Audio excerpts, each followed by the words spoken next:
A imigração italiana aqui em Santa Rita do Passa Quatro, no interior de São Paulo, ela teve início por volta de 1887.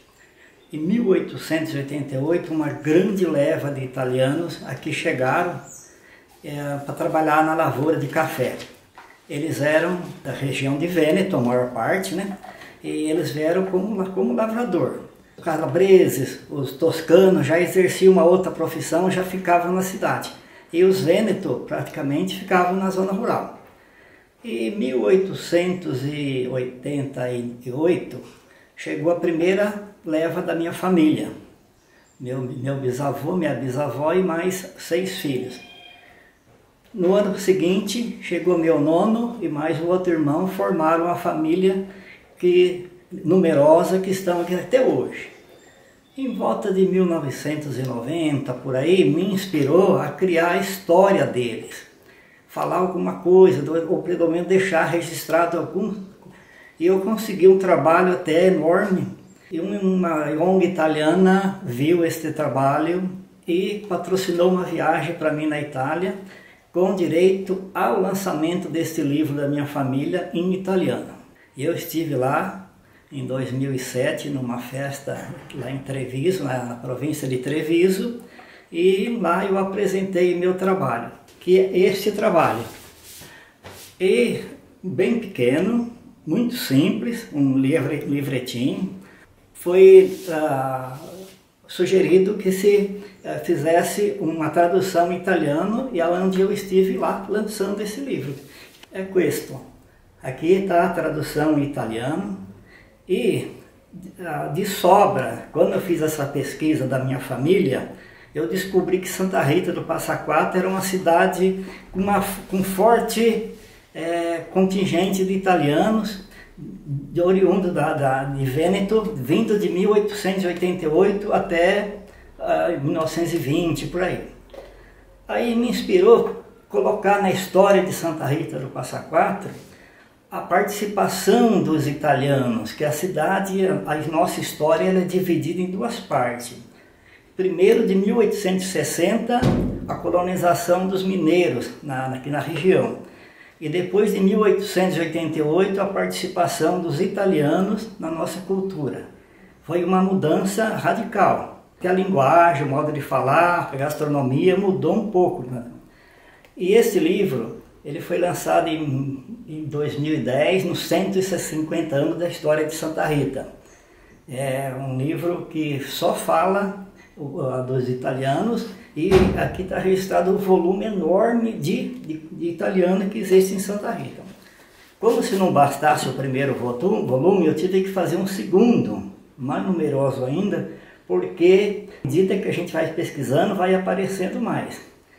E nem 40% ou até menos de material que tem dos italianos foi pesquisado até agora. Então suponho que dá mais uns 2 volumes desses só de história da nossa cidade.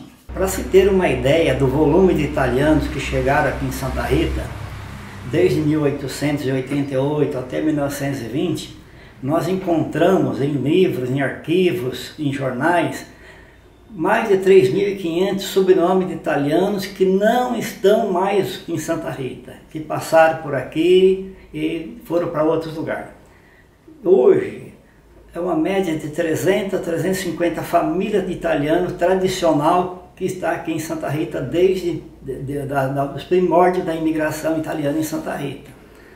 E esse volume é muito grande, né? Em levar em consideração uma cidade que Santa Rita naquela época tinha 800 habitantes, hoje ela não chega a 30 mil habitantes, ainda nós somos maioria absoluta de descendentes italianos. Então eu estudo esse comportamento do italiano, o que eles representam para nós hoje, e eu me sinto feliz em ser descendente dessa tão brava gente. Essa foto é de 1910, por volta de 1910, da minha família.